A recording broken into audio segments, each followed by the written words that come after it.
क्या आपने beta HCG test करवाया है और रिपोर्ट हाथ में आते ही आप कंफ्यूज हो गए हैं कि इसका क्या मतलब है? क्या ये टेस्ट सिर्फ प्रेगनेंसी कंफर्म करने के लिए होता है या फिर ये गेस्टेशनल एज यानी कि प्रेगनेंसी कितने हफ्ते की है ये भी बताता है? आज की इस वीडियो में हम बीटा एचसीजी टेस्ट की कंप्लीट डिटेल समझेंगे।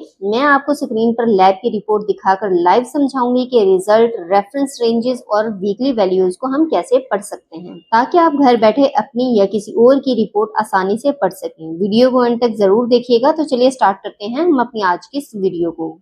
सबसे पहले समझते हैं कि बीटा एचसीजी आखिर है क्या। Beta HCG human chronic gonadotropin एक ऐसा हार्मोन है जो प्रेगनेंसी के दौरान फीमेल की बॉडी में बनता है। जब एम्ब्रियो यूट्रस यानी बच्चादानी की लाइनिंग में इम्प्लांट हो जाता है तो प्लेसेंटा ये हार्मोन बनाना शुरू कर देता है। ये टेस्ट दो तरह से होता है, एक होता है क्वालिटेटिव टेस्ट और दूसरा होता है क्वांटिटेटिव टेस्ट। अब जो क्वालिटेटिव टेस्ट होता है वो यूरिन या फिर ब्लड से होता है। ये सिर्फ ये बताता है कि प्रेगनेंसी जो है वो पॉजिटिव है या नेगेटिव है, यानी कि पेशेंट को प्रेगनेंसी है या नहीं है। और दूसरा टेस्ट होता है क्वांटिटेटिव टेस्ट। ये टेस्ट सीरम से किया जाता है। ये खून में बीटा एचसीजी की एग्जैक्ट मिकदार यानी कि एग्जैक्ट जो क्वांटिटी है यानी कि लेवल है बीटा एचसीजी का उसको बताता है, जिससे ये पता चलता है कि प्रेगनेंसी कितनी आगे बढ़ चुकी है। अब बात करते हैं सबसे इम्पोर्टेंट पार्ट के बारे में। स्क्रीन पर आपको जो लैब की रिपोर्ट दिखाई दे रही है, आइए इसके मेन रिजल्ट को पहले समझते हैं। अब टेस्ट का जो नेम है वो है बीटा एचसीजी यानी कि बीटा एचसीजी टोटल।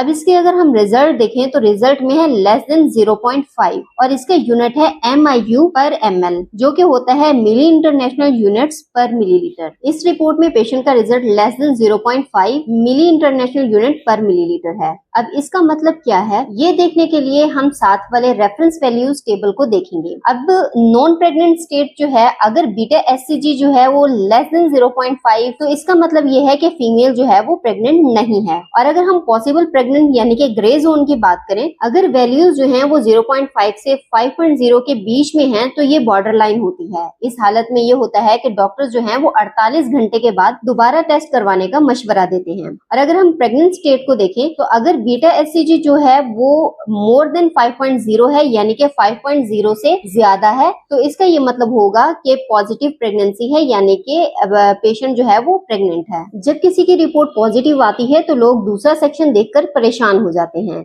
जहां वीक्स के हिसाब से रेंजेस लिखी हुई होती हैं। तो आइए इसको अब समझते हैं। अब अगर फीमेल की जो प्रेगनेंसी है वो 1 से लेके 10 वीक के दरमियान में होगी यानी कि टोटल जो प्रेगनेंसी होती है वो 40 हफ्ते की होती है, लेकिन अगर प्रेगनेंसी स्टार्ट में 1 से लेके 10 हफ्तों के बीच में है तो इस सूरत में जो बीटा एचसीजी की रिपोर्ट में आपको वैल्यूज नजर आएंगी वो होंगी 50 से लेके 2,21,796 तक। यानी कि अगर इसके बीच में आपकी वैल्यूज आती हैं तो इसका ये मतलब होगा कि जो प्रेगनेंसी है बेसिकली वो 1 से 10 हफ्तों के बीच की है। अगर किसी फीमेल की जो प्रेगनेंसी है वो 11 से 15 हफ्तों के दरमियान की है तो उनकी जो रेंजेस होंगी वो बेसिकली 15,205 से लेके 2,27,034 तक होंगी। यानी कि अगर इसके बीच में होंगी तो इसका मतलब ये होगा कि जो प्रेगनेंसी है वो 11 से 15 हफ्ते के बीच की है। अगर प्रेगनेंसी जो है वो 16 से 24 हफ्तों के बीच की है तो इसमें ये होगा कि रिजल्ट जो है वो 5,200 से 75,445 के बीच में आएगा। तो अगर ये वाला रिजल्ट आता है तो इसका ये मतलब होगा कि जो प्रेगनेंसी है वो 16 से 24 हफ्तों के दरमियान की है। और अगर जो प्रेगनेंसी है वो 25 से 40 हफ्तों के बीच की है तो इस केस में ये होगा रिजल्ट जो है वो 1500 से 70,000 के बीच में होगा। और अगर ये वाला रिजल्ट होता है तो इसका मतलब है कि जो प्रेगनेंसी है वो 25 से 40 हफ्तों के बीच की है। अहम बात यह है कि अर्ली प्रेगनेंसी में बीटा एचसीजी का जो लेवल होता है वो हर 48 से 72 घंटे में डबल हो जाता है, यानी कि हर रोज जो है वो बीटा एचसीजी का लेवल जो है वो फीमेल में बढ़ता रहता है। यही वजह है कि पहले जो 10 हफ्ते होते हैं इसमें रेंज बहुत तेजी से बढ़ती है और ये बढ़कर लाखों तक चली जाती है। 10 से 12 हफ्तों के बाद ये जो पीक पर आकर रुक जाती है और फिर धीरे धीरे से कम होना शुरू हो जाती है।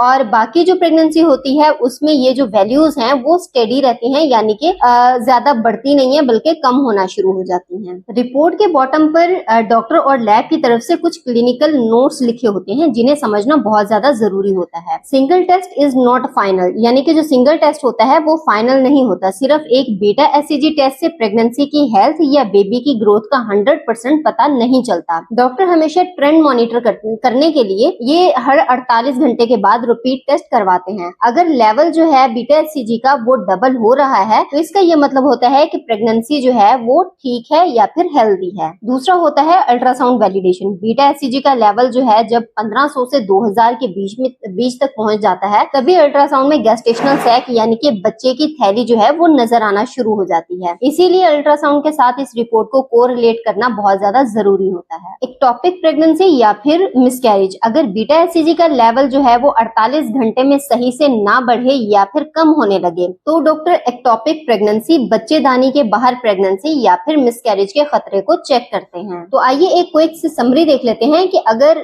आपकी रिपोर्ट में जो रिजल्ट है वो 5 ml पर ml से कम है यानी कि लेस देन 5 है तो इसका मतलब ये होगा कि नेगेटिव है रिपोर्ट यानी कि नॉन प्रेग्नेंट है। और अगर जो रिजल्ट है वो 5 ml पर ml से ज्यादा है तो इसका मतलब है कि पॉजिटिव है यानी कि फीमेल जो है वो प्रेग्नेंट है। सही प्रोग्रेस जानने के लिए 48 घंटे के बाद रिपीट टेस्ट और अल्ट्रासाउंड लाजमी होता है। अगर आपको ये वीडियो इन्फॉर्मेटिव लगी हो और रिपोर्ट समझने में मदद मिली हो तो वीडियो को लाइक कीजिएगा और शेयर कीजिएगा। चैनल को सब्सक्राइब करना मत भूलिएगा ताकि ऐसे ही मेडिकल रिपोर्ट्स की आसान एक्सप्लेनेशन आपको मिलती रहे। मिलते हैं हमारे नेक्स्ट वीडियो में। Thanks for watching.